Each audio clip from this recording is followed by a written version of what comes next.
Baik, makasih Kak Buni, Kak Dika. Bismillahirrahmanirrahim.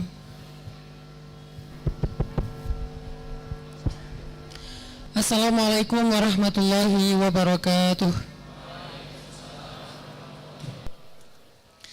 Alhamdulillahirabbil alamin. Alhamdulillahilladzi bi ni'matihi tatimmus shalihat wa bi fadlihi tatanazzalul khairat wal barakat wa bi taufiqihi tatahaqqaqul maqasid wal ghayat. Asyhadu an la ilaha illallah wa asyhadu anna Muhammadan abduhu wa rasuluh. Allahumma shalli wa sallim wa barik ala sayyidina Muhammadin wa ala alihi wa sahbihi ajma'in. Rabbi syrah li sadri wa yassir li amri wahlul 'uqdatan min lisani yafqahu qawli. Teman-teman anak-anak muda Kota Bandung yang dirahmati Allah Subhanahu wa taala, kita bersyukur kepada Allah Subhanahu wa taala untuk taufik yang Allah berikan kepada kita. Karena dengan taufik itu Allah mudahkan kita berjalan ke masjid, mudahkan kita duduk di dalam majelis zikir, majelis hikmah insyaallah, mudahkan kita untuk belajar lebih mengenal Allah Subhanahu wa taala.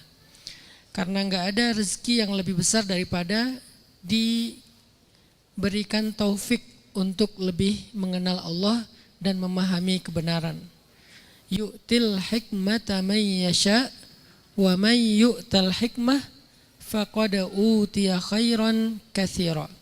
Allah berikan hikmah kepada siapa yang Allah kehendaki, dan siapa yang diberikan hikmah dia telah diberikan kebaikan yang banyak, Al-Kautsar. Sehingga itulah kenapa kita harus ada rasa happy, ada rasa beruntung kalau kita bisa ada di dalam majelis ilmu atau majelis zikir.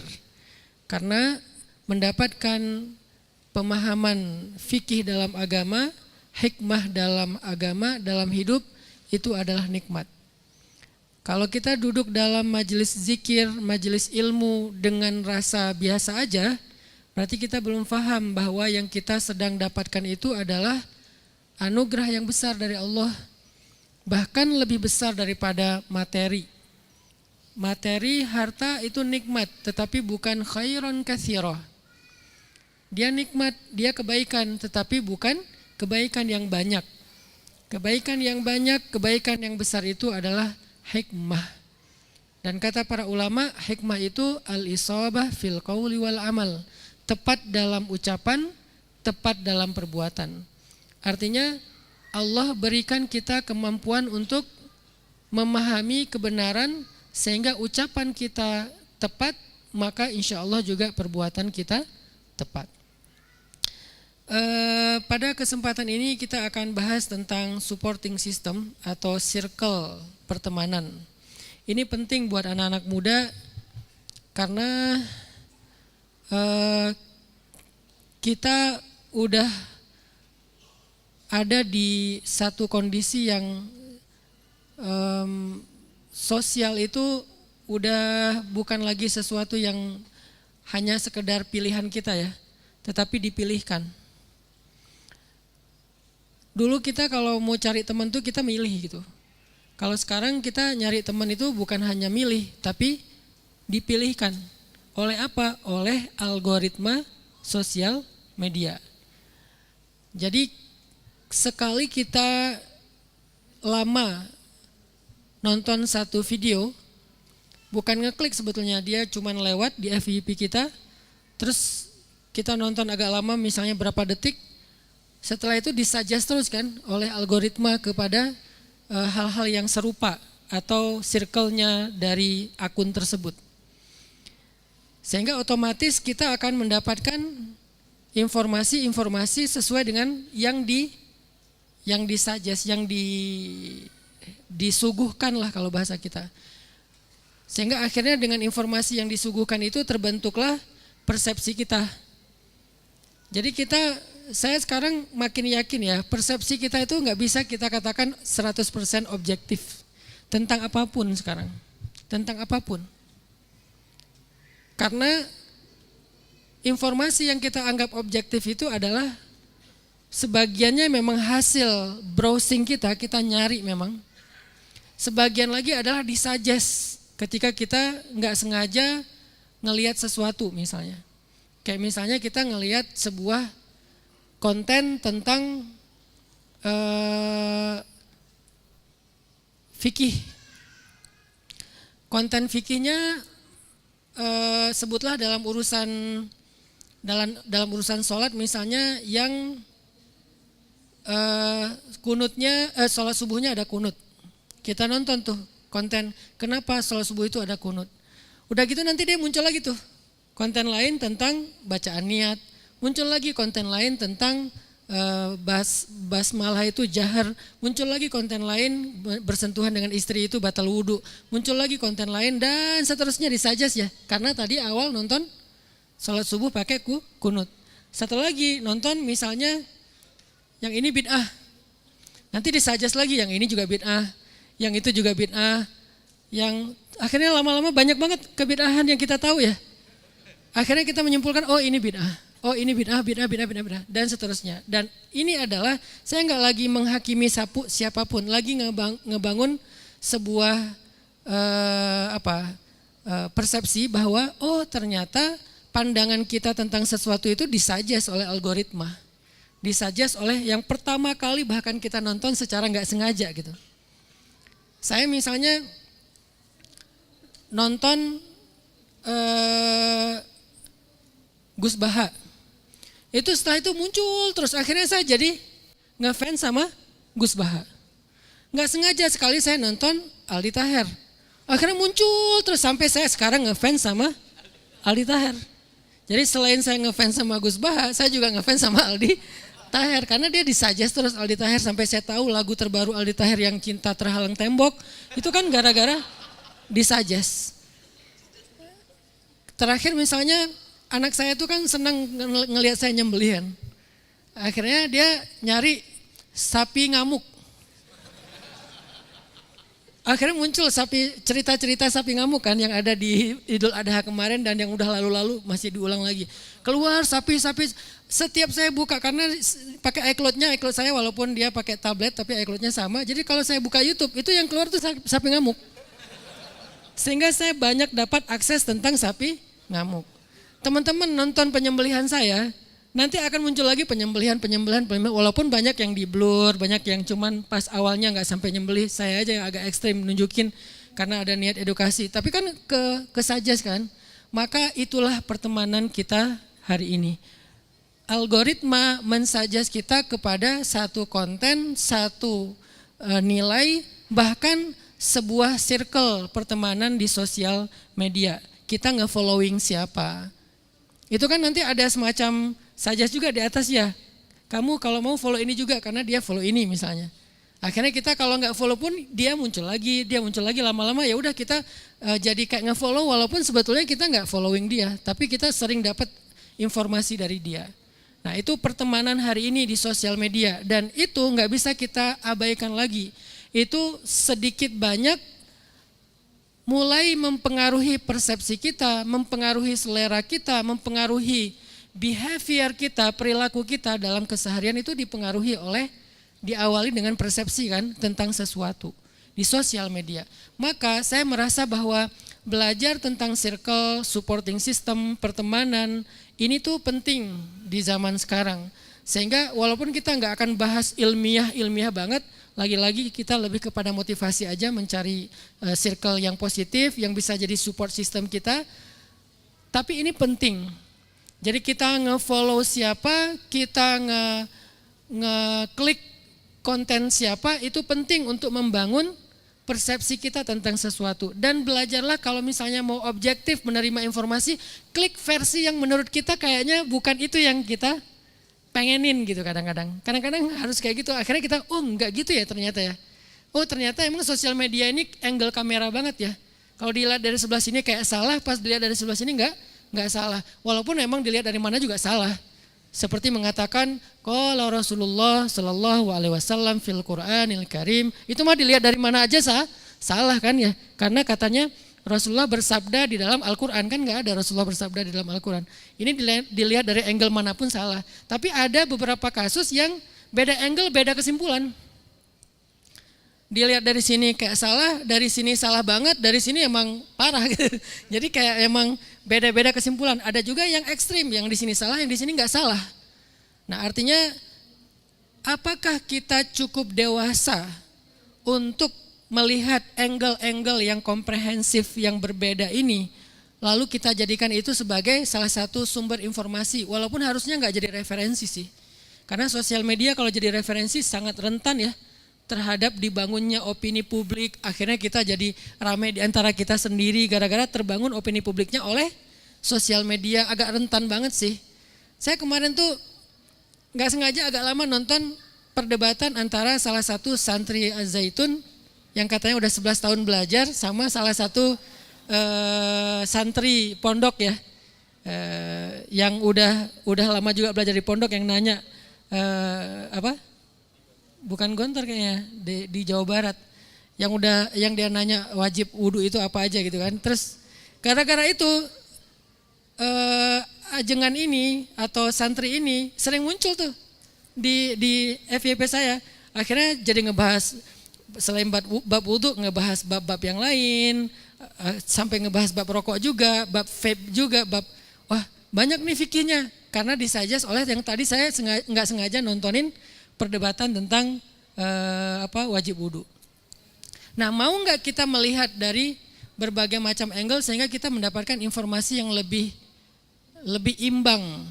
Saya nggak bilang utuh ya, karena sosial media sulit sekali mendapatkan sebuah informasi yang utuh di sosial media. Orang kita nonton video aja nggak ada captionnya ya. Mau tahu informasi lebih lanjut, lihat aja di komen. Oh ini ya kejadiannya. Jadi follower yang ngasih kita informasi, bukan kreator ataupun yang punya akun. Itulah hari ini pertemanan kita, circle kita, supporting sistem informasi kita tuh ya kayak gitu terbentuknya. Nah lalu kita harus gimana teman-teman? Apa yang sikap, gimana cara kita berperilaku di kehidupan hari ini, urban, baik sosial media maupun keseharian. Maka kita membahas yang namanya support sistem, belajar tentang membangun circle pertemanan. Yang pertama saya pengen sharing tentang sebuah kisah. Jadi dulu ada namanya sahabat namanya tuh Hanzalah Al-Usaidi. Suatu ketika Abu Bakar lagi jalan ya, kayak di pasar gitu lagi jalan, tiba-tiba ngelihat Hanzalah lagi duduk aja gini, duduk gini. Terus Abu Bakar nanya, "Kaifa anta ya Hanzalah?" Gimana kabarmu Hanzalah, ada apa? Kan Abu Bakar ini temennya Hanzalah ceritanya. Jadi ini kayak tentang pertemanan ya. Jadi temannya ngelihat temennya lagi ngelamun, dia nanya, dia nyapa. Nah ini pelajarannya buat kita, kalau ada teman kita di grup yang jarang join, coba chat deh secara japri. Jangan dicuekin, kasihan. Karena kalau dia sering ada yang rame di grup dia nggak ikut nge-replay, nggak ikut rame, mungkin dia lagi ada masalah. Bukan lagi ada masalah sama orang grup, mungkin lagi ada masalah di rumahnya atau dalam kehidupan dia. Coba japri dia. Kaifa anta ya. Kalau bahasa Abu Bakar tuh kaifa anta ya Hanzalah, itu nggak sengaja ketemu, tapi Abu Bakar care gitu kan, ngelihat temennya, bukan teman akrab banget sebetulnya, ngelihat temennya ada yang duduk sendiri gini di deket jalan gitu, ditanya kaifa anta ya Hanzalah, kenapa wahai Hanzalah, kamu ada apa, gimana kabarmu hari ini? Hanzalah langsung ngomong, nafaqah Hanzalah, Hanzalah itu sudah munafik. Subhanallah, madza taqul, kata Abu Bakar. Maha suci Allah, kamu ngomong apa Hanzalah, kok kamu ngomong kayak gitu? Pasti ada masalah besar kan sampai dia menyimpulkan dirinya munafik. Nafaqah Hanzalah. Subhanallah, madza taqul ya Hanzalah, kenapa, kok ada cerita apa? Cerita ke aku gitu. Nah ini namanya support system. Jadi mau dengar cerita. Akhirnya Abu Bakar duduk di sebelah Hanzalah, Hanzalah cerita, ya Abu Bakar, wahai Abu Bakar, aku tuh kalau lagi ketemu Nabi, Hanzalah ini by the way dia katibur Rasulillah, dia penulis Nabi, penulis hadisnya Nabi. Aku tuh kalau lagi duduk bersama Rasulullah, Rasulullah cerita tentang surga, cerita tentang neraka, menceritakan tentang kebesaran Allah. Rasanya aku dekat banget sama surga. Rasanya aku tuh kayak nyaman banget, tenang banget, iman aku itu ningkat banget kepada Allah. Tapi kalau aku keluar dari majelis Nabi, keluar dari rumah Nabi, keluar dari masjid Nabi, aku ketemu istri, ketemu anak, ketemu teman, ketemu urusan dunia, rasanya aku semua yang tadi aku dapatkan itu hilang seketika, seolah-olah aku ada di gerbangnya jurang api neraka. Udah dekat banget sama neraka. Sehingga rasanya aku nih kayaknya nggak benar orangnya, munafik banget nih. Merasa dirinya yang munafik. Abu Bakar sebagai sahabat, nih perhatikan akhlaknya, support system tuh kayak gini ya. Sebagai sahabat, kan kita tahu imannya Abu Bakar tuh di atas imannya kaum muslimin ya. Mungkin Abu Bakar gak separah Hanzalah sih. Naik turun tapi gak separah ini, yang lagi naik dekat surga, lagi turun dekat neraka. Tapi sebagai teman, Abu Bakar itu empati. Terus Abu Bakar bilang apa? Oh iya ya, aku juga kayak gitu. Ya udah kita tanya ke Rasulullah.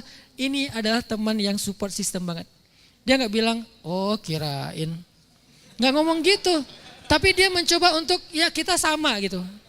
Pengen merasakan apa yang dirasakan Hanzalah. Oh ya, iya ya aku juga kayak gitu selama ini. Aduh gimana ya, ya udah kita tanya Rasul yuk. Artinya Abu Bakar itu kayak, gak mau mematahkan atau menolak curhatnya Hanzalah.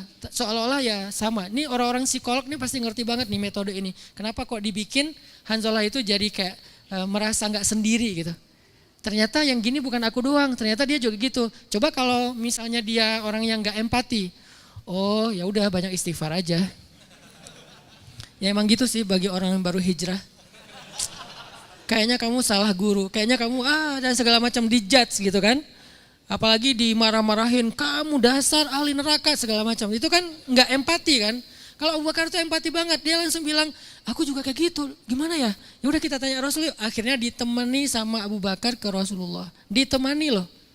Dan ini yang saya rasakan sekarang. Kemarin saya ke Pasuruan. Memang sengaja pengen ziarah ke kuburnya salah satu wali di Pasuruan, yaitu Kiai Abdul Hamid atau dikenalnya dengan Mbah Hamid. Ketemu sama cucu beliau yaitu Gus Ama. Pas mau ketemu sama cucunya, itu tuh udah malam loh. Kita ziarah itu jam 11:30 malam. Tapi masih dianterin. Dan itu enggak sekali saya ngalamin itu. Datang ke siapa dianterin. Datang ke Habib Umar Al-Mutahhar di Semarang, dianterin sama Habib Muhammad Al-Mutahhar. Dianterinnya jauh. Lalu pas udah beres diantar pulang lagi, sampai udah beres baru ditinggal. Jadi benar-benar pertemanan yang bukan cuma sekedar basa-basi, tapi dia mensupport. Saya mau kemana dia support. Yang pasti saya kemana-mana tuh diantarin sama Gus Mahathir. Saya mau ke Jakarta, ketemu sama Buya SAS. Gus Mahathir terbang dari Jember ke Jakarta. Bayangin dari Jember ke Malang aja udah lebih dari 4 jam. Malang terbang ke Jakarta. Jadi beliau udah duluan datang, saya masih on the way di tol. Kenapa? Pengen nemenin saya, pengen ketemu sama misalnya Kiai, sama Habib atau siapa, itu ditemenin. Saya teringat Abu Bakar juga ketika ada sahabatnya yang punya masalah itu ditemenin. Padahal Abu Bakar mungkin ada hajat, ada keperluan, tetapi beliau mendahulukan hajat temannya yang ngerasa kayak lagi drop banget, lagi down banget. Apa perasaannya? Aku kayaknya gak benar nih, aku kayaknya munafik banget nih, aku kayaknya lagi berat banget nih spiritual, aku kayak lagi garing banget, lagi gersang banget dan seterusnya. Apalagi kalau tahu teman mau bunuh diri. Jangan dianterin ke tower atau ke jurang. Ya udah aku bantuin yuk, aku orangnya empati kok. Kamu mau apa sih? Mau bunuh diri. Jadi ini artinya Abu Bakar tuh orang yang sangat-sangat care, sangat empati. Sosial emosionalnya tuh bagus banget, sehingga di pertama Abu Bakar langsung nyamain diri dulu, aku juga gitu, padahal enggak, kayaknya Abu Bakar enggak gitu deh. Walaupun Abu Bakar bukan basa-basi dan bohong ya, tapi ngerasa gitu, saking low profile-nya Abu Bakar ngerasa gitu, bahwa ngerasa kayak ya sama juga saya dengan kamu, bukan enggak sih kalau aku sih kayaknya iman aku stabil deh, cuman biar empati sama kita, enggak gitu sih. Abu Bakar tuh humble ya humble benar. Kalau kita sih kan humble-nya humble flexing ya. Humble-nya humble pencitraan ordai itu kan. Saya nggak bisa apa-apa, posting. Saya mah orangnya nggak ada apa-apanya, posting. Ngomong humble tapi posting. Kalau Abu Bakar emang humble beneran. Dianterin yuk kita ke Rasulullah aja, nanya langsung. Akhirnya diajaklah Abu Bakar ke Hanzalah ke Rasulullah. Pas ketemu dengan Rasulullah, Rasulullah nanya, ada apa? Kata Hanzalah, ya Rasulullah, nafaqah Hanzalah. Hanzalah itu udah munafik ya Rasul. Ini delay atau beda playlist sih? Beda playlist?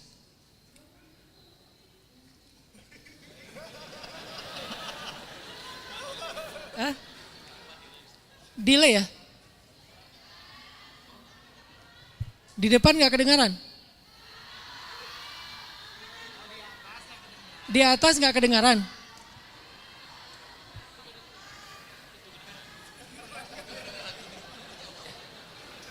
Bentar. Bentar saya tanya dulu. Teteh di atas kedengaran gak?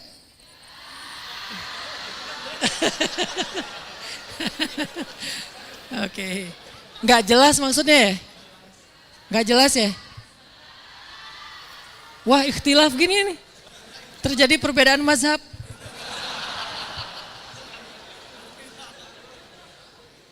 Oke.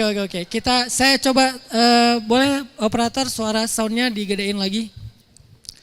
Tapi cerita tadi nangkep nggak? Iya, harus ngulang lagi dari awal. Jadi gini, suatu ketika Abu Bakar, ini kayak kita nonton film ya, terus adegan utamanya udah lewat gitu. Ini kenapa sih kok ada yang mati gitu? Nggak dengar ya tadi ya? Masya Allah, ngapain aja? Oh, mic-nya ya. Jadi singkat ceritanya, Hanzalah lagi curhat sama Abu Bakar kalau dia imannya lagi drop. Terus kata Abu Bakar, kita sama. Ya udah yuk nanya ke Rasulullah. Pergilah mereka ke Rasulullah.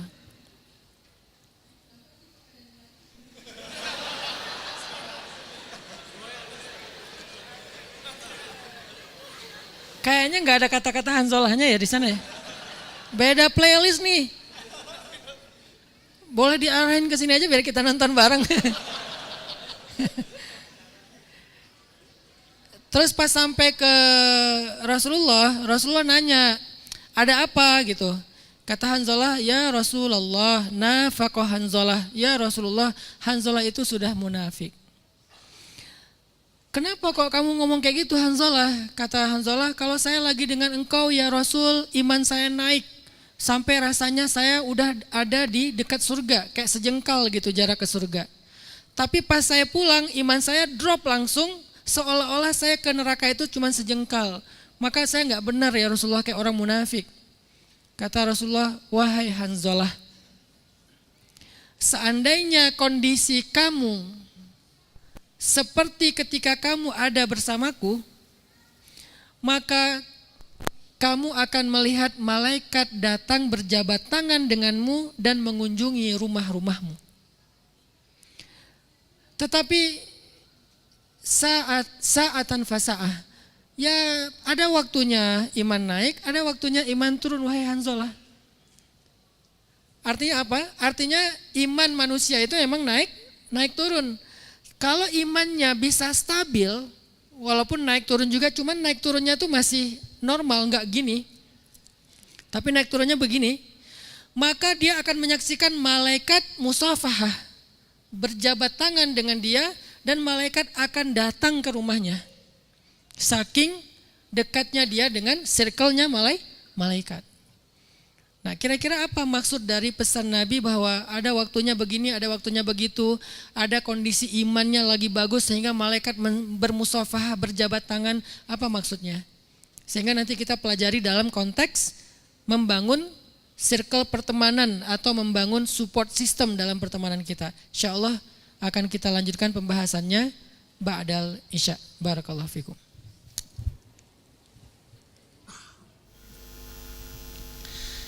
Baik, bismillahirrahmanirrahim.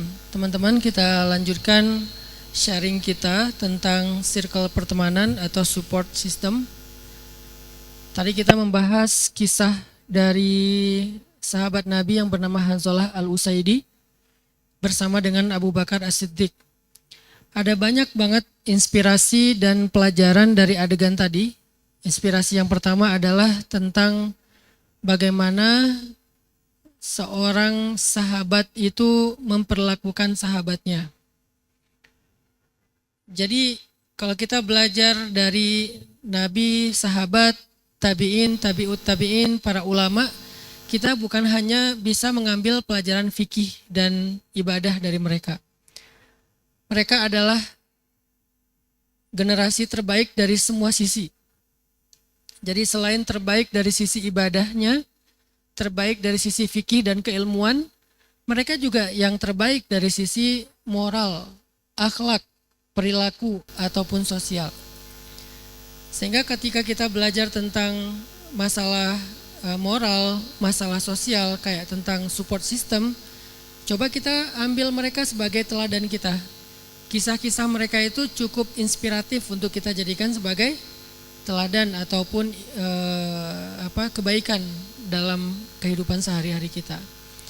Kayak misalnya gimana Abu Bakar itu ketika ngelihat ada temennya yang dia kenal lagi ngelamun sendiri atau lagi diam sendiri, kayak lagi ada masalah, disapa sama Abu Bakar. Kaifa anta ya Hanzalah? Kamu lagi kenapa wahai Hanzalah? Kamu lagi apa wahai Hanzalah gitu. Dan nanyanya tuh kalau kita coba pakai sedikit theater of mind atau mengimajinasikan sejarah, Abu Bakar itu nggak nanya dengan nada sinis atau dengan bahasa tubuh yang nggak akrab gitu, nggak. Hari ini kita agak sedih ya, orang ketika udah semakin mengerti agama tuh kok bahasa tubuhnya tuh agak arogan gitu. Makin mengerti agama kok makin bahasa tubuhnya tuh nggak friendly banget gitu, udah mulai kaku. Kalau orang melakukan kesalahan, ngelihatnya tuh kayak rendah banget. Padahal kesalahan itu dilakukan oleh siapapun. Kita pun bukan orang yang sempurna kan, dari kesalahan banyaklah kesalahan kita. Pas kita ngelihat ada orang yang salah mungkin di depan kita dalam bab ibadahnya, sebutlah dia ketika sujud misalnya, kayak fikih yang kita pelajari dari Ustadz Awalul Zikri, nggak sempurna posisi sujudnya, atau mungkin dia nggak tahu cara takbir yang benar, atau mungkin softnya atau apa.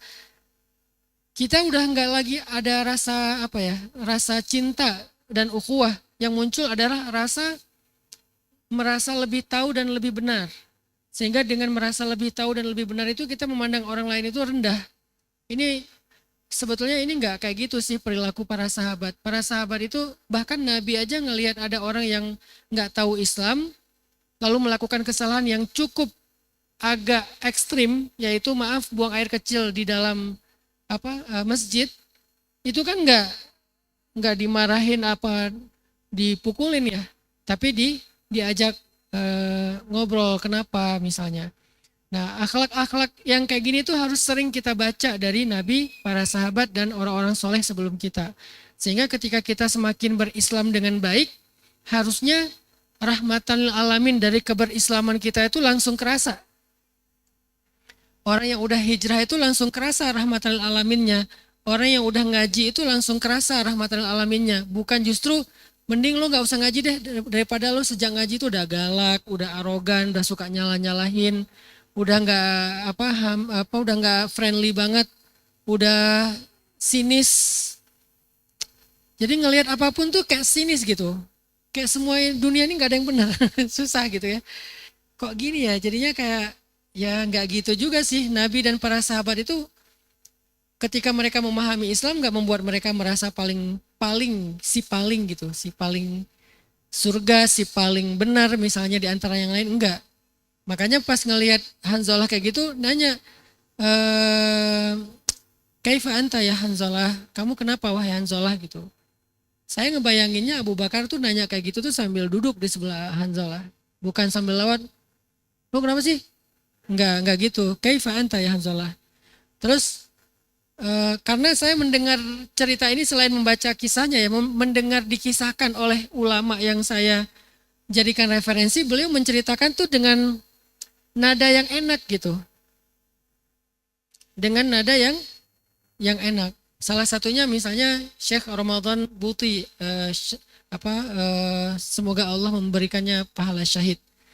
yang mendapatkan ujian ketika beliau lagi ngajar tafsir kan kepala beliau ditembak ya. Itu awal terjadi Arab Spring kan di Suriah.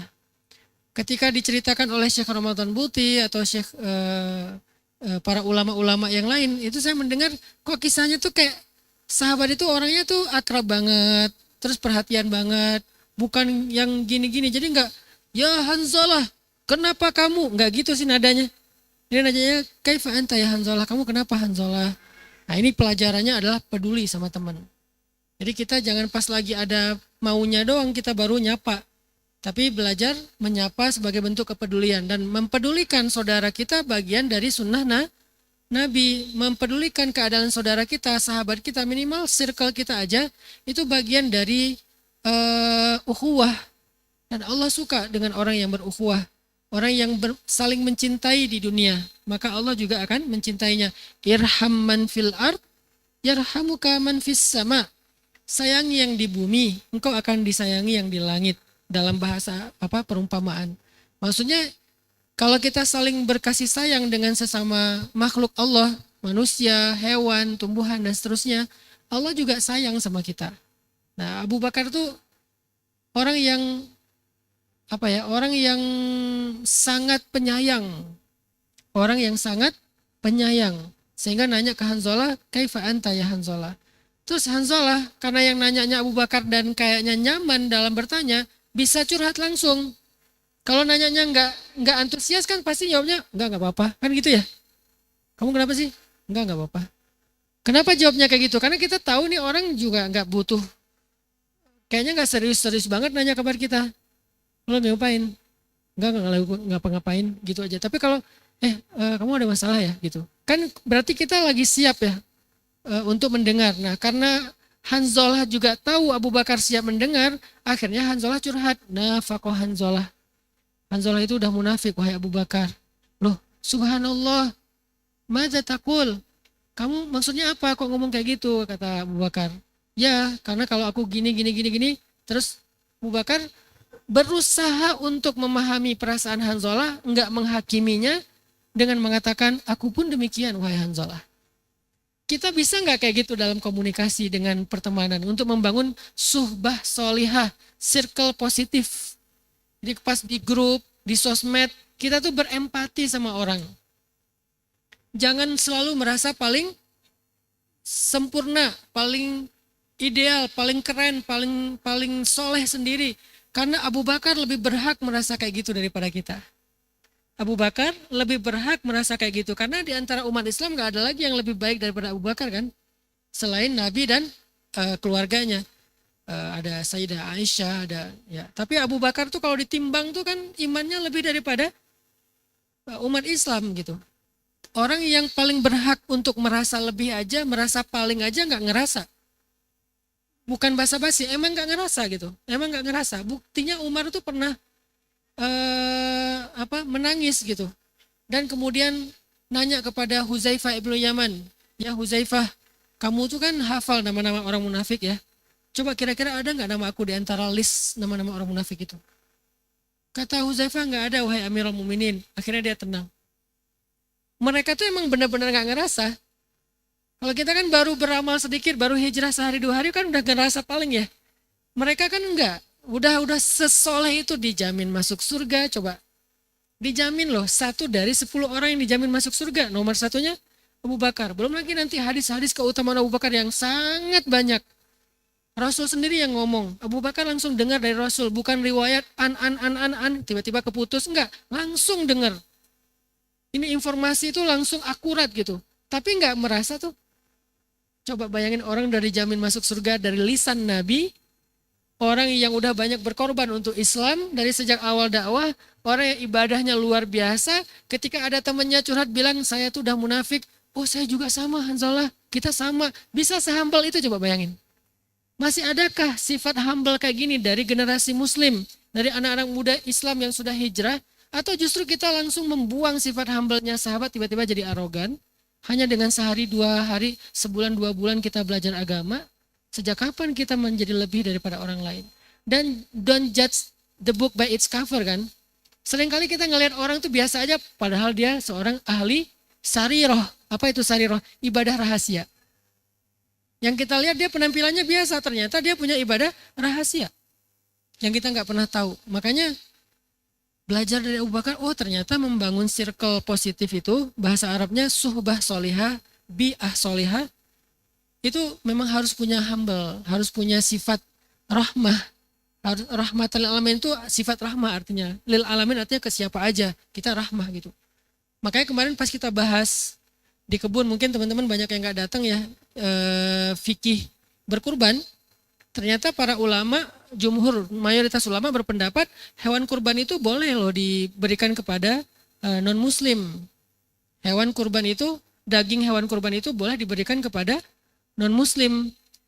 Kecuali hewan kurban yang wajib, kayak kurban karena nazar, kurban karena ta'yin. Ta'yin itu udah, hewannya udah sejak awal dibeli itu, udah dibilang ini akan saya pakai buat kurban. Nah itu nggak boleh dibagi ke non-muslim. Tapi kalau hewan kurban yang bukan nazar, yaitu ibadah sunnah, itu jumhur ulama, mayoritas ulama berpendapat boleh dikasih kepada non-muslim. Limu'allafati qulubuhum, untuk mengikat hati mereka.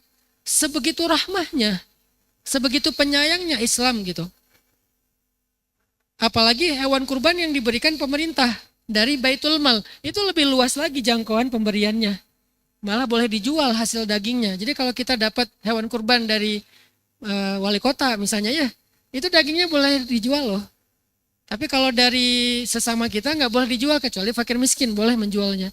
Sebegitu leluasanya Islam memikirkan kemaslahatan. Tiba-tiba kita merasa paling, bahkan apalagi kalau misalnya teman-teman baru belajar Islam pulang ke rumah semua disalah-salahin, kasihan ayahnya, kasihan ibunya yang tiba-tiba anaknya pulang, bapak, nadanya nggak gitu sih, itu nada timur ya, nada Sunda gimana sih? Bapak gitu, betul tidak? Dari nada agim, ya gitu deh, mah gitu, mama kenapa gini, mama nggak pakai jilbab, mama neraka. Iya nggak pakai jilbab itu salah, cuman cara menyampaikannya bukan dengan arogan kita udah pasti benar. Dengan kasih sayang. Dengan kasih sayang suami ke istri, orang tua ke anak, apalagi anak ke orang tua, sahabat ke sahabat. Memang kita kadang ingin kebaikan buat dia dengan nasihat, tapi dengan kasih sayang. Watawasau bil haqqi, watawasau bil marhamah. Jadi untuk menjaga rahmahnya, menjaga kasih sayang diantaranya, selain watawasau bis sabr. Akhirnya Abu Bakar bilang, aku juga sama wahai Hanzalah. Yaudah yuk kita tanya ke Rasul. Berangkatlah ke Rasul. Rasul ngasih nasihat yang tadi. Nasihatnya apa? Sa'ah fasa'ah. Jadi emang ada waktunya, saatnya kayak gini, ada saatnya kayak gitu.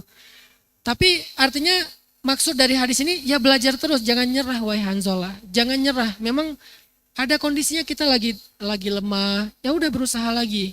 Nah hadis ini nggak bisa kita pahami sendiri, harus kita kaitkan dengan ayat dan hadis yang lain supaya terbangun persepsi yang utuh tentang maksud Rasulullah Shallallahu Alaihi Wasallam. Di dalam surat At-Taubah ayat 119 kita pernah bahas ini juga. Allah Subhanahu Wa Taala berfirman, Ya ayyuhalladzina amanu taqullah wa kunu ma'as shadiqin. Itu nanti di rumah saya kasih challenge ya teman-teman, tolong baca tafsir dan asbabun nuzul dari ayat ini. Itu ceritanya indah banget tentang Ka'ab bin Malik. 3 orang yang yang di istilah kita tuh dikucilkan oleh Nabi selama 50 hari. Kalau ibarat sosial media itu di unfollow, kemudian bahkan di blok. Kan ini berat banget kalau udah di blok ya. Pernah di blok gak sih? Kalau nggak pernah berarti baik banget deh. Kadang kita di blok oleh orang yang terdekat kita rasanya gimana? Pernah nggak di blok sama istri? Yang nggak ada Ustadz, orang masih sendiri, oke.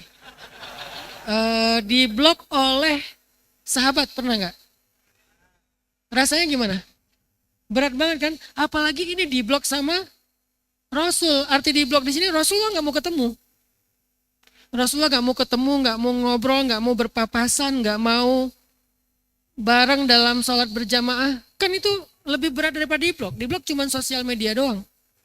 Itu ada di dalam kisah ayat ini, nanti baca aja sendiri di rumah karena nggak berkaitan dengan apa yang kita bahas. Tapi intinya di ayat ini Allah lagi ngasih kita 2 perintah. Perintah pertama adalah ittaqullah, bertakwalah kepada Allah.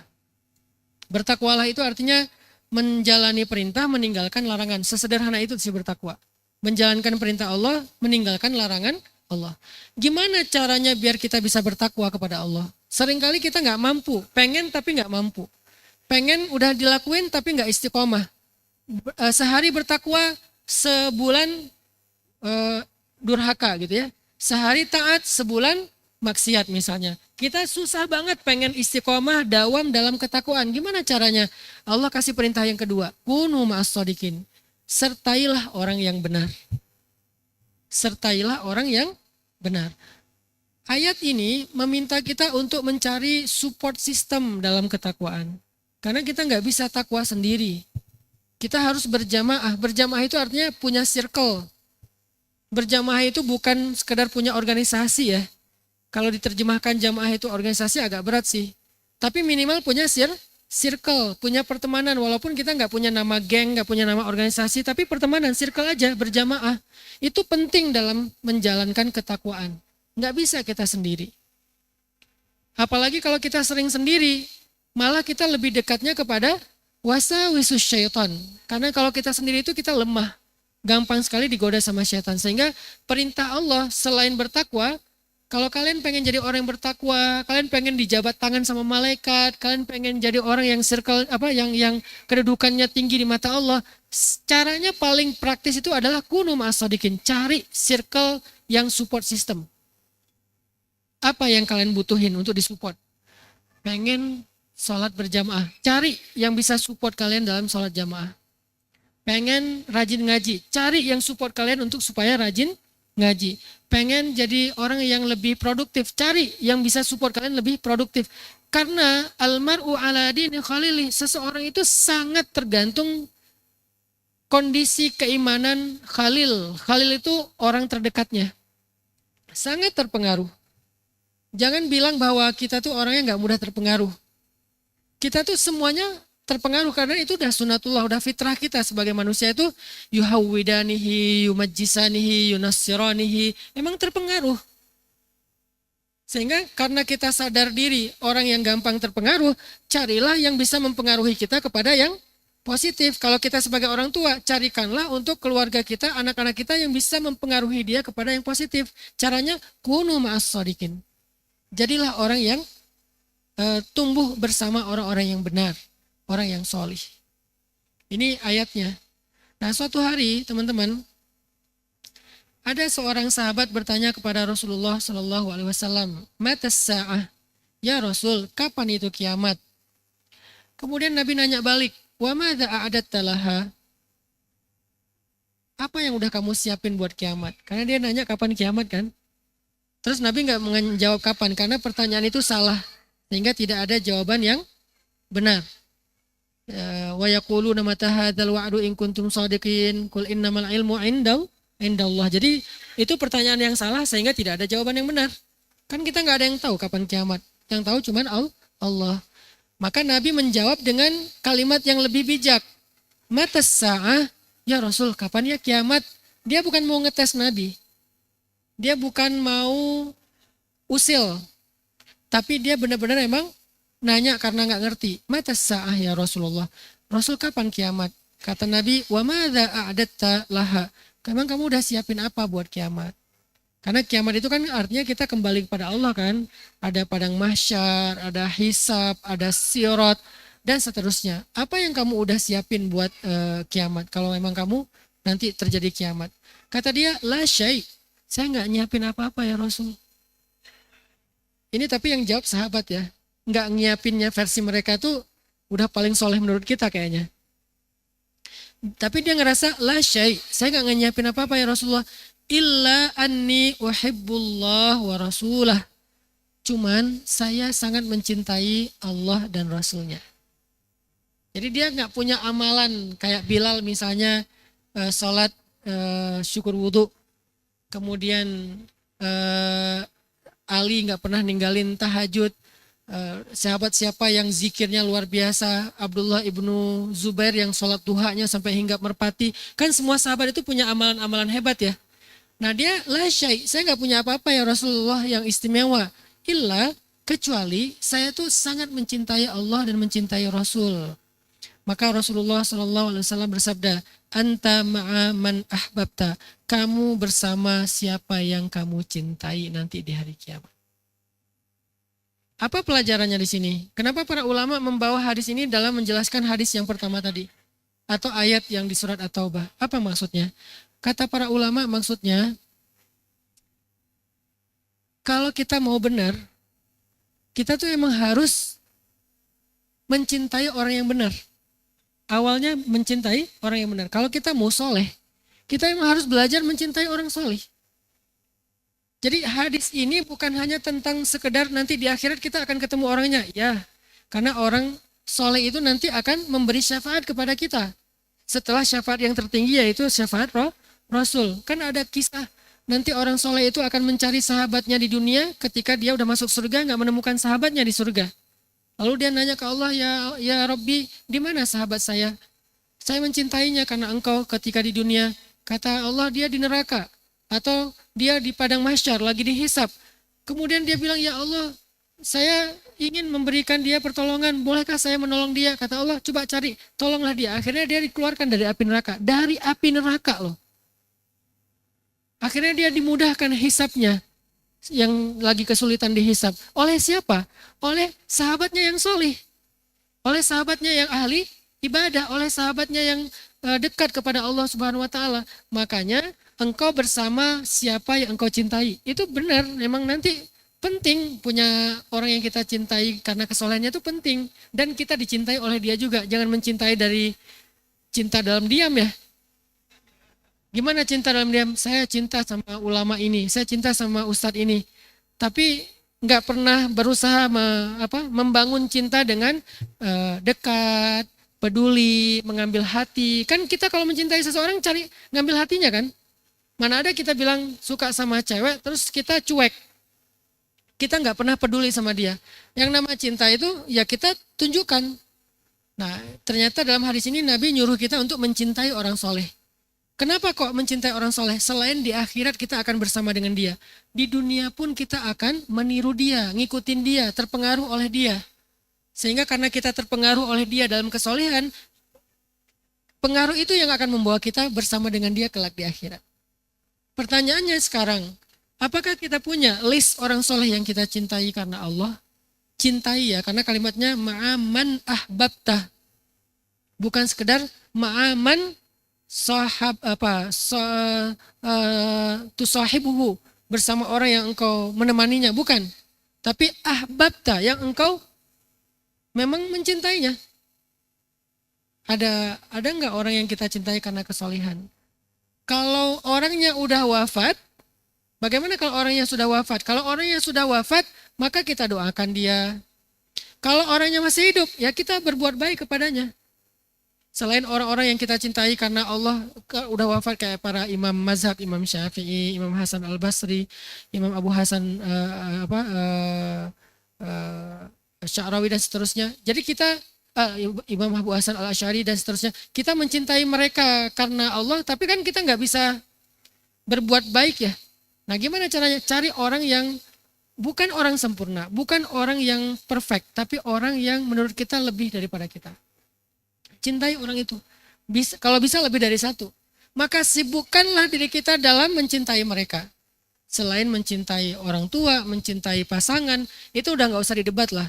Kalau gitu, nanti kita jadi mendua Ustadz. Enggak, beda. Mencintai pasangan dengan caranya, mencintai orang tua dengan caranya, mencintai orang soleh dengan caranya. Tapi emang kita mencintai itu, mencintai pasangan ada ibadahnya, mencintai orang tua apalagi, mencintai orang soleh juga ada fadilahnya. Dan hadis ini muttafaqun alaih. Hadis Bukhari dan Muslim. Artinya emang, berarti di akhirat itu kita tuh akan bareng dengan orang yang kita cintai. Kalau kita saking mencintainya sampai rela war tiket, war tiket kajian maksudnya. Kalau kita saking mencintainya rela berdesak-desakan, kalau kita saking mencintainya nunggu di bandara, nangis-nangis. Kalau kita saking mencintainya sampai ganti handphone yang bisa di zoom sampai 100 supaya kalau nontonnya jauh tuh bisa tetap lihat jarak dekat. Ya hadisnya gitu sih. Nggak tahu, saya nggak ngerti nih. Pokoknya hadisnya gitu deh. Kita sekarang bawa ke arah positif. Bisa nggak kita kayak gitu ke orang yang di sisi Allah, insya Allah dia orang solih. Secara la nuzaki Allah ahada ya. Kita kan nggak bisa mengkultuskan orang ya. Tapi kita nahkum bizawahir. Kita menilai dengan yang tampak aja.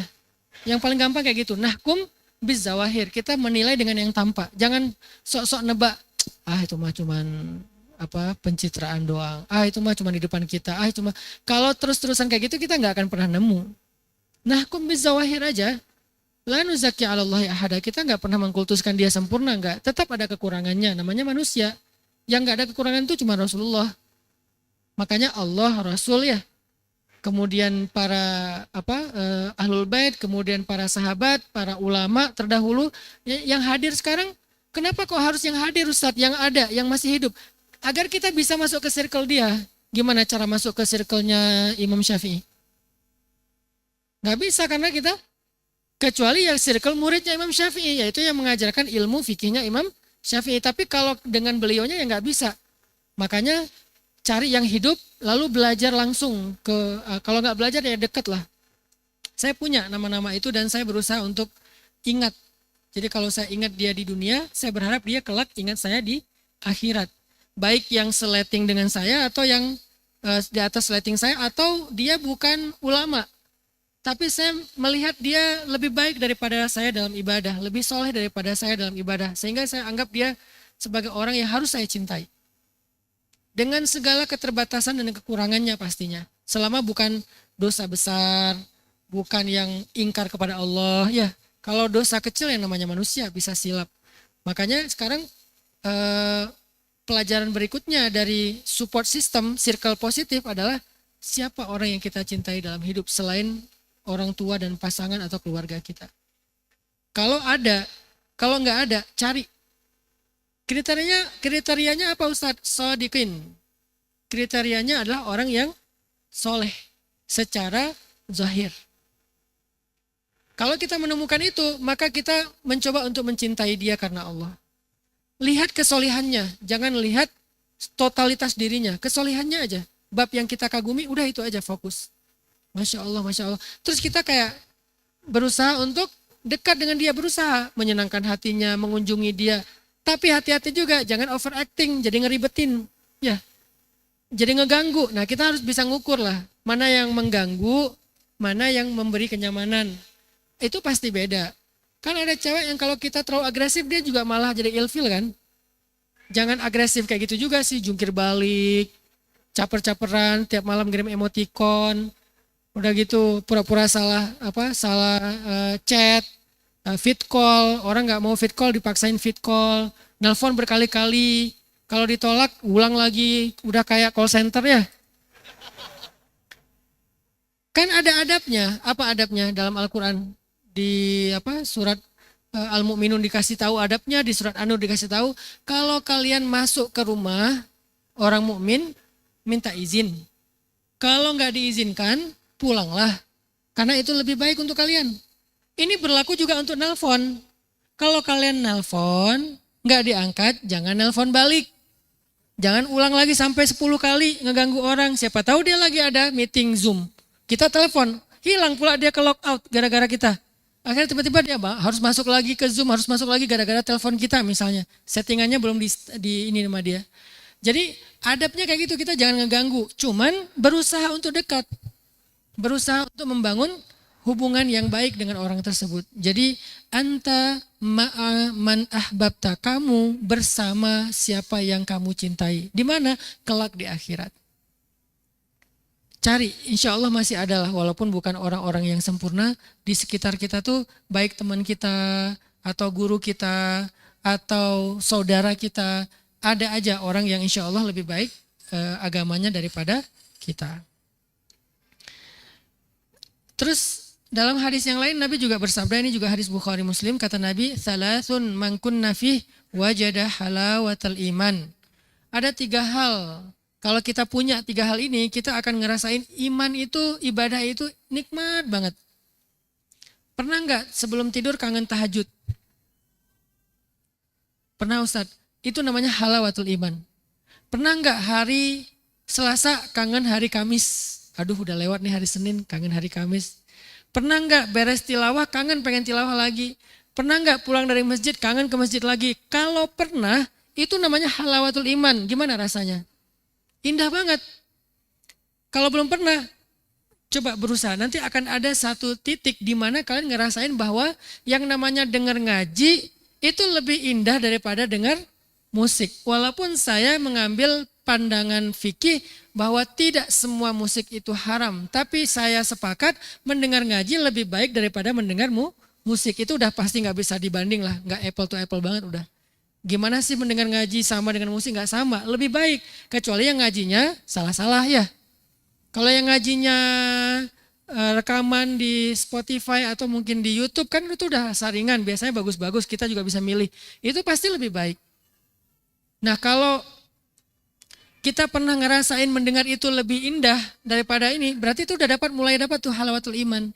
Nah gimana cara dapetin halawatul iman? Ada 3 kata Nabi. 1, ketika Allah dan Rasul lebih dicintai daripada selain keduanya. Kalau kita udah bisa mencintai Allah dan Rasul lebih dari apapun termasuk diri kita, orang tua kita, pasangan kita akan ngerasain nikmatnya ibadah. Yang kedua, ayyuhibbal mar'a la yuhibbuhu illa lillah. Hendaklah dia mencintai seseorang, tidak mencintainya kecuali karena Allah. Ini bukan cinta kepada pasangan ya, bukan cinta kepada calon pasangan, bukan cinta kepada mantan pasangan orang lain. Bukan ke sana arahnya, bukan cinta-cintaan ya. Bila ingin melihat ikan gitu ya. Di dalam kolam, bukan itu ya terjemahnya, itu bukan syarah dari hadis ini ya. Syarah dari hadis ini adalah mencintai kalau laki-laki kepada laki-laki karena Allah, perempuan kepada perempuan karena Allah. Tapi bukan LGBT juga ya. Laki-laki kepada laki-laki karena Allah. Nggak boleh disilang. Ustadz saya cinta banget sama dia karena Allah. Siapa? Istri sahabat saya. Nggak bisa, itu nggak bisa. Itu bukan karena Allah. Nggak ada karena Allahnya di situ. Atau orang lain lah, bukan muhrim kita, bukan keluarga kita, bukan siapa-siapa kita. Walaupun dia bukan istri orang juga. Nggak, itu bukan karena Allah. Jadi jangan disilang. Teh, aku cinta sama teteh karena Allah ya. Jangan macam-macam loh ya. Ini karena Allah gitu. Nggak bisa. Ini hanya untuk laki-laki, perempuan-perempuan karena Allah. Karena Allah, bukan karena pelangi, bukan. Karena Allah. Nah, jadi jangan sampai bukan ini karena Allah. Dan ada sunnah Nabi, kalau kita mencintai seseorang katakan kepada dia. Gimana ngomongnya? Ana uhibbuka fillah, aku mencintaimu karena Allah. Tapi matanya jangan gimana gitu ya, jangan aku mencintai kamu karena Allah. Jangan gitu, jadi wajar sih kalau dia bilang gelah ya. Apaan sih lo? Ya gimana ya? Pernah nggak sih ngomong kayak gitu ke teman? Nggak pernah ya? Parah sih kalian. Ya mungkin kita punya cara ya mengungkapkan cinta kita ya. Cuman jangan berlebihan juga. Makin cinta makin keluar anjing, goblok gitu ya. Itu berarti cinta banget ya. Anjing, goblok. Wah ini mah sahabat banget. Enggak, itu mah udah berlebihan juga. Yang wajar-wajar aja. Jangan, itu bahasa cinta kita Ustadz. Gimana ya, kan tetap ada manners kan. Itu udah agak berlebihan sih. Kalau di Arab tuh, karena saya dulu di Mesir, itu mereka tuh suka ngomong gitu, Hanan, ana uhibbuka fillah, ahabbakallah bima ahbabtani fi. Aku mencintai kamu karena Allah. Semoga Allah mencintai kamu sebagaimana engkau mencintai aku karenanya. Itu di kita biasa aja, nggak ada perasaan aneh-aneh. Aku nggak mau lagi ketemu orang itu. Kenapa? Kayaknya dia kelainan deh. Nggak curiga dia kelainan. Kita karena udah biasa, budaya kali ya. Jadi kita biasa aja gitu. Malah dia kadang-kadang ngasih kado. Itu si Chan di Korea tuh suka ngasih saya kado. Dia opa-opa kan. Saya ketemu sama dia di Korea, terus dia kayak tertarik soalnya ada ustadz, tapi menurut dia penampilannya nggak ngustadz. Karena yang dia kenal ustadz itu dari India kan. Di sana tuh kan ada Muslim India di masjid tuh. Dia ngerasa kayak pakaiannya khas India gitu kan. Mungkin makanannya juga khas gitu. Tapi nggak semua orang India gitu kan. Cuman mungkin yang muncul di sosmed kan sekarang gini kan. Saya ngerasa kenapa yang muncul di FYP saya semuanya perendavan.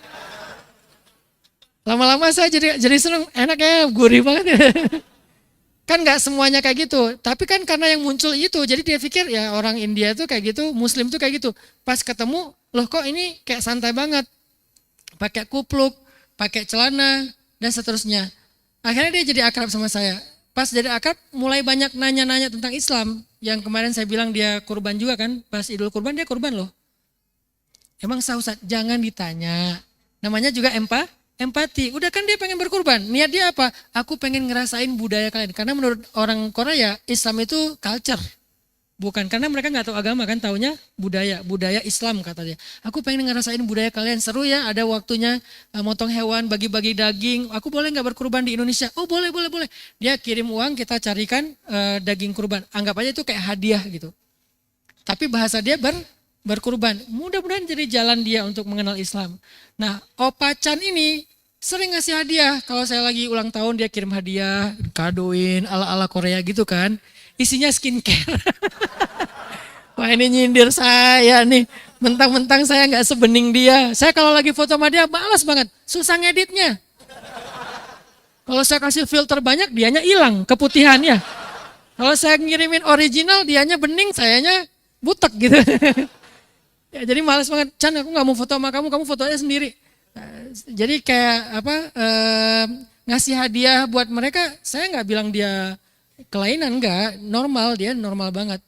Dia tuh pemain sinetron Sassy Girl tuh loh. Cuman bukan pemain utama, Korea mah bukan utama juga kan kayak di Kita Bintang Utama ya. Dia pemain sinetron itu terus udah mulai belajar Islam sekarang. Ya kita doakan mudah-mudahan Allah memberi dia hidayah. Intinya adalah ini biasa. Jadi jangan terlalu sensitif arah-arah ke negatif gitu. Apaan sih? Udah kita jauh-jauhan, bahaya.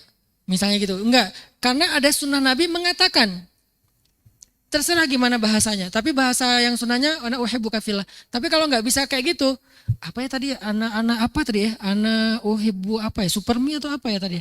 Kalau nggak hafal, katakan dengan bahasa kita. Kalau nggak bisa ngomong dulu karena memang culture-nya beda, katakan bukan dengan bunga ya. Katakan dengan perhatian, kita perhatiin sama dia, lo gimana, lo butuh apa segala macam.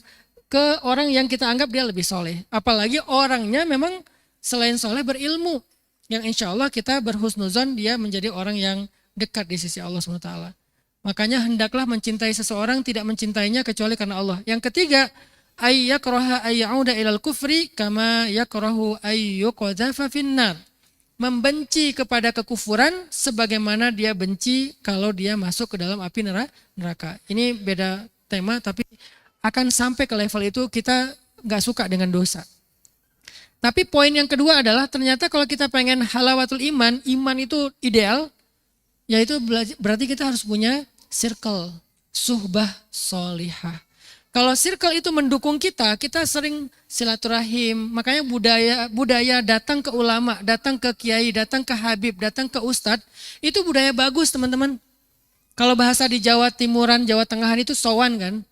Itu tuh budaya bagus, itu bukan budaya hanya NU, bukan. NU mempopulerkan sebuah budaya yang bagus, sunnah Nabi, yaitu apa? Datang ke ulama, datang ke orang solih. Dan itu sesuatu yang baik sekali untuk kita jadikan sebagai lifestyle kita.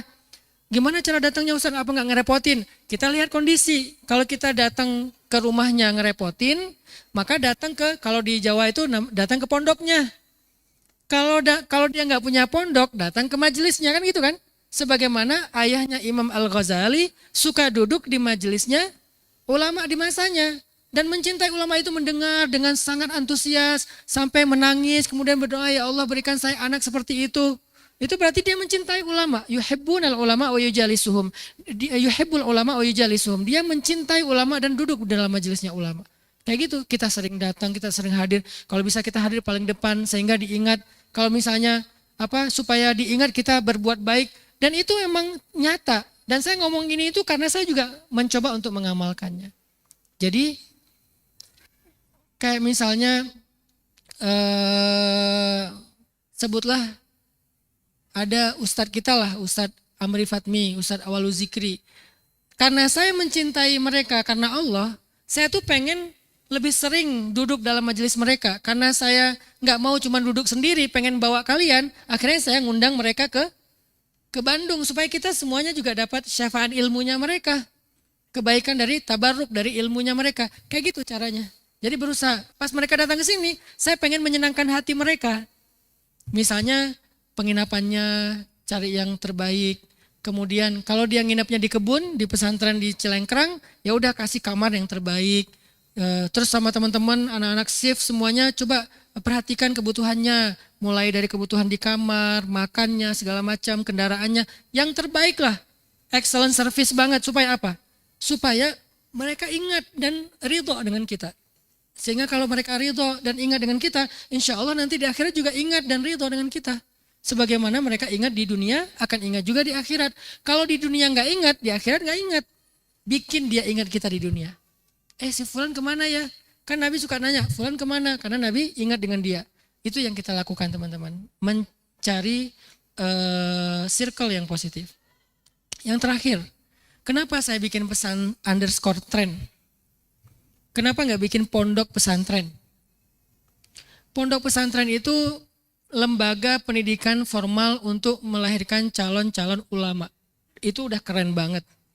Tapi yang membutuhkan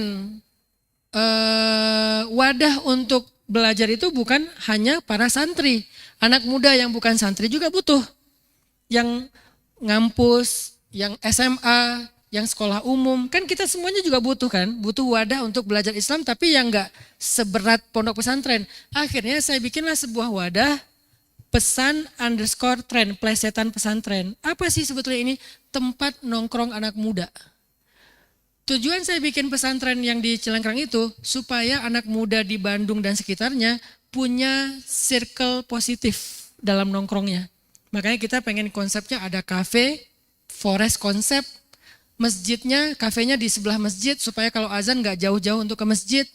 Kemudian ada banyak fasilitas-fasilitas untuk entertain, hobi dan seterusnya. Sehingga anak muda yang nongkrong di sana, dia tuh ketemunya dengan yang sefrekuensi otomatis. Dan itu terjadi sama pemuda hijrah. Akhirnya karena sefrekuensi, rata-rata tahun kemarin 2022, itu banyak banget anak shift yang nikah sesama anak shift. Karena udah sefrekuensi. Walaupun mungkin sebagiannya emang itu yang dicari. Ya bercanda. Tapi maksudnya kan alhamdulillah akhirnya ketemu jodohnya yang sama-sama belajar. Nggak pacaran loh mereka, padahal mereka bukan santri loh. Tapi nggak pacaran, maksudnya ya biasa aja gitu. Ketemu cewek bukan yang berarti juga nggak sekaku itu juga sih. Ya biasa aja, cuman nggak pacaran, nggak berdua-duaan, nggak akrab-akrab, curi-curi apa, misalnya waktu dan segala macam. Enggak, tapi positif. Yang laki-lakinya main volley misalnya. Kenapa saya posting main volley? Bukan mau nunjukin jago, enggak jago sama sekali. Orang sering gini bolanya ke dalam jadi basket ya. Mau gini malah bolanya ke sini jadi main basket. Bukan jagonya yang saya pengen tampilkan, tapi vibes-nya. Bahwa di sini tuh kita bisa nongkrong, bisa have fun bareng, kita bisa seru-seruan bareng, bisa berkuda bareng. Berkudanya pun yang saya tampilkan apa? Karena ada Alperen dari Turki aja kemarin kita agak serius nembak ya. Biasanya apa? Hujan-hujanan kan? Terus dangdut-dangdutan tuh yang apa? Ida Lela tuh. Yang aku mencari itu ya. Gimana sih? Kan ada tuh. Terus yang saya berenang, apa yang ditampilkan? Jadi buaya kan, buaya darat. Buaya darat itu kan yang saya gendong Ertugrul. Bukan jagonya karena saya nggak ada yang jago. Tapi vibes-nya, happy-nya, fun-nya. Dan itu terbentuk di pesantren. Sehingga kalian bisa nongkrong, diskusinya nanti pelan-pelan akan mengarah kepada bicara tentang Allah, bicara tentang akhirat, bicara tentang surga. Itu gak bisa sekaligus teman-teman. Emang awalnya kaku. Kebayang gak kita lagi nongkrong, sesungguhnya Allah berfirman. Kan agak gimana ya di awal-awal ya. Pasti gak nyaman kan, karena gak biasa kan, kecuali ustadz ya. Kalau ustadz kita kan langsung gini, oh iya ustadz. Tapi kalau sesama kita, apa sih lo? Pelan-pelan. Pengalaman saya di jamaah tablik, Kita tuh kalau nongkrong di jamaah tabligh itu nggak pernah ngomongin kecuali tentang kebesaran Allah. Pasti ngomongin tentang kebesaran Allah. Jadi nggak kerasa tiba-tiba iman kita tuh naik tuh pas nongkrong di tabligh itu. Khurut 3 hari keluar-keluar, pas pulang dari khurut udah kayak jadi malaikat. Kayak baru pulang Isra Mi'raj, langsung kayak bersih banget, langsung imannya tuh rasanya kayak bener kayak kata Hanzalah tadi, kayak dekat banget dengan surga. Tapi baru setengah jam keluar udah dekat dengan akak lagi. Maksudnya dapat dari mana teman-teman? Dari obrolan, dari topik yang kita bicarain. Maka bangunlah tongkrongan kayak gitu. Jadi bangunlah circle yang positif di tempat yang nyaman, di tempat yang santai, bukan harus dikondisikan ke taklim. Taklim ini udah oke, tapi kan kita nggak selalu di taklim. Bisa nggak kita di grup juga kayak gitu, di sosmed juga kayak gitu, di tempat nongkrong main juga gitu. Saya lagi, kalau masjid udah jadi, ini challenge saya memang membereskan masjid ya. Kalau masjid udah jadi, saya pengen bikin beberapa fasilitas anak muda yang lain selain volley. Nanti ada, bahkan ada, kemarin udah ngobrol sama teman-teman mau bikin forest skate juga. Kan dulu memang senangnya skate, udah lama kan nggak nyoba skate lagi tuh, udah beralih kemana-mana, udah sampai ke kuda segala macam, pengen ada forest skate yang agak ala-ala hutan gitu. Supaya apa? Itu bukan tempat main, tempat anak muda membangun circle positif. Karena buat saya pendidikan anak muda nggak selalu formal, kadang-kadang informal. Informalnya apa? Circle positifnya. Bi'ah solihah. Terkondisikan dengan sendirinya. Tapi please kalau kita ke sana jangan ngerusak circle positif dengan negatif yang kita bawa. Usahakan kita datang ke sana emang kita pengen membersihkan diri dan pengen dapat circle yang positif. Itu tuh penting. Makanya saya ngajak anak-anak muda Bandung khususnya, coba kita bangun itu. Sebentar lagi insya Allah kita akan benar-benar open pesantren ini buat anak muda di waktu-waktu tertentu. Kalian datang ke sana, kalau udah terbiasa datang ke sana nanti akan tahu deh ngapain. Apakah nanti ada coupling buat bercocok tanam? Aku pengen join di farming aja. Aku pengen join di waste management aja, ngurusin maggot, ngurusin biogas misalnya. Aku pengen join di kopi aja, pengen ngurusin kopi. Aku pengen join di kafe aja, pengen belajar barista segala macam. Sebanyak mungkin. Atau kalian punya potensi yang baik yang kalian pengen kontribusikan buat dakwah. Ustadz, saya punya ini, skill ini, boleh nggak saya sharing ke teman-teman di sana? Ya udah, sharing misalnya, saya punya skill desain grafis. Ya udah belajar desain grafis di sana sambil santai. Saya punya skill nulis. Ya udah ajarin yang lain buat nulis. Saya punya skill copywriting. Ya udah kan copywriting sekarang penting. Jangan diambil sama AI semua kan, biar ada manusianya juga. Saya punya skill public speaking kayak Kak Buni. Kak Buni bikin kelas walaupun gak formal loh di sana tentang public speaking. Dika salah satu santrinya Kak Buni. Jadi Dika itu adalah santrinya Kak Buni. Kalau ketemu Kak Buni cium tangan Kak Buni sebagai santri. Baru halo, jadi cium tangan dulu. Adab santri gitu kan. Itu tuh ada di sana public speaking, nanti mungkin barista atau apa. Walaupun kita masih jauh lah dari expert ya, sebisanya kita aja. Nah, itu yang saya maksud dengan circle bi'ah solihah. Kita bangun di Bandung. Kalau ini udah jadi, insya Allah nanti akan jadi inspirasi buat kota-kota yang lain. Kan Bandung selalu jadi trendsetter kan. Ya udah kita trenin dulu, jangan sepi. Kalau ini udah ramai kayak TSM sebelum pandemi, akhirnya di semua kota kan anak muda nongkrong di masjid. Nanti anak muda nongkrong di sebuah platform atau sebuah kawasan yang itu tempat nongkrongnya anak muda. Udah ada kemarin di Malang. Saya pas pulang dari Malang kemarin tuh ada satu kawasan di sana tuh mau di-create jadi kawasan anak muda juga kayak punya kita di Bandung. Terus di Pekanbaru juga pengen bikin. Di Medan apalagi udah dari lama pengen bikin banget. Cuman mereka masih kendala dengan branding dan seterusnya. Artinya ini nanti jadi kayak tren baru di seluruh Indonesia. Ada tempat nongkrong anak muda tapi pembahasannya adalah tauhid. Diselingi dengan di sela-sela ngomongin tentang masalah copywriting, sambil ngomongin tentang masalah barista, sambil ngomongin tentang masalah farming, semuanya bisa dibawa ke tauhid, semuanya bisa. Masya Allah ya, Allah menciptakan. Saya ngelihat salju aja ya, pas lagi di Jepang pas lagi kita main ski itu pas lagi hujan salju. Saya tahan gini, saya tampung gitu hujan saljunya. Itu emang kan bentuknya kan Masya Allah ya, salju sekecil semut. Itu ada bentuknya dan bentuknya rumit banget. Siapa yang menjadikan itu begitu indah? Allah. Belajar tauhid. Oh Masya Allah ya. Allah Maha Kuasa. Yang kecil aja bisa dibikin berbentuk. Kenapa nggak sih Allah turunkan salju ya bulat-bulat aja lah biar nggak repot. Nggak repot buat Allah untuk membentuknya jadi bentuk-bentuk yang indah kayak bunga itu. Kalau itu aja nggak repot, apalagi nyariin kita jodoh. Lebih ringan lagi buat Allah. Dapat tauhid. Jadi optimis, saya nggak akan jomblo sampai sini. Jadi semangat. Kenapa? Karena tadi belajar tauhid dari salju. Kopi juga gini, kenapa ya kopi itu bentuknya indah begini? Kenapa ya kopi itu rasanya begini? Terus dari pohon apa kok muncul ini dan seterusnya. Itu semuanya bisa dibawa ke Allah. Terserah kalian. Jadi nggak ngomong Allah berfirman, Rasulullah bersabda. Itu kayaknya materi Ustadz, jangan ngambil job desk Ustadz ya. Kalian mah tafakur. Nah, topik tafakur. Coba topik tafakur ini dibawa dari angle kalian. Misalnya ahli apa? Public speaking. Oh, ngomongnya gini. Sebetulnya ngomong di depan umum itu bukan tentang artikulasi aja. Bukan tentang nada atau intonasi suara. Bukan tentang PD, tapi nomor satunya adalah minta Allah yang melancarkan lisan kita. Rabbi syrah li sadri wa yassir li amri wahlul 'uqdatan min lisani yafqahu qouli. Dan itu buat saya pegangan saya banget tuh. Karena saya bukan seorang yang jago public speaking. Saya nggak bisa orasi. Satu-satunya yang saya andalkan kalau lagi mau sharing sama anak muda kayak gini, biar kalian berkenan di hati, adalah ya Allah mudahkan lisan saya nggak bisa ngomong, saya nggak tahu mau ngomong apa juga, takutnya salah ngomong atau malah di hatinya nggak berkenan. Itu tauhid tuh. Akhirnya pas mau ngelamar cewek, Rabbi syrah li sadri wa yassir li amri wahlul 'uqdatam. Dari mana dapat? Dari kelas public speaking. Ternyata bawanya ke tauhid. Ngomongin apa lagi? Entertain, misalnya kayak olahraga. Ternyata olahraga itu kayak berkuda ya. Kalau berkuda itu tafakurnya banyak banget. Allah menundukkan hewan kuda ini untuk manusia. Kalau nggak ditundukkan kita nggak bisa loh berkuda. Ada yang mirip kuda tapi nggak ditundukkan, akhirnya nggak bisa ditunggangin. Siapa? Zebra. Ada yang pernah nembak panahan pakai zebra? Nggak ada, karena zebra tidak ditundukkan untuk manusia sehingga nggak ada yang pacuan zebra.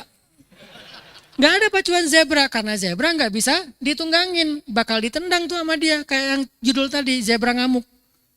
Nah yang ada Allah menundukkan kuda untuk kalian. Oh berarti kuda ini kebesaran Allah, Allah tundukkan sehingga kita bisa menungganginya dan nyaman dan seterusnya. Ada tafakur di situ. Apalagi olahraga yang disukai Nabi udah pasti banyak tafakur banget tuh, menembak memanah. Ya yang walaupun bukan olahraga di zaman Nabi, tetap aja olahraga yang positif, yang endorfin, ada aja tafakurnya. Coba jadikan itu topik ketika nongkrong di kebun, nongkrong di forest camp, nongkrong di pesan_trend. Insya Allah nanti kalian kalau lagi pengen healing atau kayak lagi hanzolah, lagi ngerasa imannya lagi lemah nih, naik aja ke atas. Di atas atau janjian sama teman duduk nongkrong di atas. Di atas ya tadi ngobrolinnya tentang tafakur. Yang saya pernah cerita pas saya lagi belajar farming, saya baca buku The Miracle Life of Plants. Ternyata tanaman itu bisa baca pikiran kita. Oh Masya Allah ternyata tanaman itu hidup ya. Akhirnya ngobrol sama tanaman, disangka orang gila. Kenapa? Karena ada rahasianya. Oh ternyata tanaman itu dia bukan cuma benda mati. Oke kita yakini dia hidup, tapi apakah sebegitu komunikatifnya dengan interaktifnya dengan kita? Ya, makanya Nabi Daud itu ketika berzikir pengennya di alam. Lalu alam, gunung kata Allah kan, wahai gunung berzikirlah kamu bersama Daud. Gunung itu kan bukan cuma bebatuan, yang ada pohonnya, ada hewannya, ada burungnya, ada segala macam termasuk hewan melatanya, kan itu gunung. Semua ekosistem yang ada di gunung, semua ekosistem itu berzikir bersama Daud. Berarti Daud itu nature friendly banget dalam ibadahnya. Nah ini jadi pembahasan tafakur tentang farming, sampah. Allah itu nggak suka banget dengan mubazir. Kalau Allah nggak suka pasti ada solusinya. Oh ternyata bisa loh nggak mubazir, caranya begini. Yang sampah organik jadi ini, yang sampah yang nggak organik jadi ini. Selalu ada Allah di dalam setiap topik kita. Maka kita udah membangun circle tadi. Kalau udah membangun circle itu, insya Allah kita bisa menjadi orang yang safahat kumus malaikah. Malaikat itu berjabat tangan dengan kita. Kalau kita nggak ngerasain malaikat jabat tangan, jangan pura-pura ngapain loh lagi salaman sama malaikat. Jangan halu ya, jangan halu juga. Ya udah kita rasain aja malaikat membersamai kita. Malaikat ngedoain kita, malaikat berselawat untuk kita. Kita rasain itu dengan hati, dengan iman. Syaratnya satu, kunu ma'as shodiqin. Carilah circle orang solih, cintai mereka, duduk bersama mereka, bersamailah mereka, tumbuhlah bersama dengan mereka. Itu pentingnya suhbah as-solihah. Mudah-mudahan kita bisa mempraktekkan teladan dari Abu Bakar dan Hanzalah. Kita bisa memiliki komunitas ataupun circle yang shodiqin, dan mudah-mudahan kita memiliki orang yang kita cintai karena Allah di dunia, yang kelak dia akan menyelamatkan kita kelak di akhirat. Allahumma inna nas'aluka ilman nafi'a wa qalban khashi'a wa lisanan shadiqa wa amalan salihan makbula. Ya Allah, beri kami ilmu yang bermanfaat, hati yang khusyuk, lisan yang benar, dan amal yang Engkau terima ya Allah. Rabbana atina fid dunya hasanah wa fil akhirati hasanah wa qina adzabannar. Subhanakallahumma wa bihamdika asyhadu an la ilaha illa anta astaghfiruka wa atubu ilaik. Wassalamualaikum warahmatullahi wabarakatuh. Waalaikumsalam.